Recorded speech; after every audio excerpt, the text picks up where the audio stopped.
In today's video, I'm going to show you how you can cancel your Netflix free trial on the PC. Now, if you're looking for a tutorial which shows you how you can do it on the mobile phone or your iPad, I'll leave a link in the description below to that one. So what you need to do on computer is come to netflix.com. It doesn't matter what web browser you're using, but just come to netflix.com.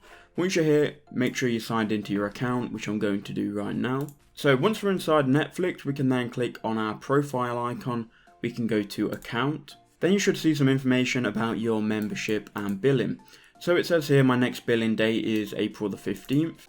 Now all we need to do is click on cancel membership, and you can see you can click finish cancellation here. It's going to say that it will end on the last billing date, so you'll still have Netflix until your last billing date, and that's basically it really. You can then click finish cancellation and your Netflix will be cancelled, but you'll still have the free trial until your last billing date. So if that video helps you out, make sure you leave a like, subscribe, and I'll see you all in the next one.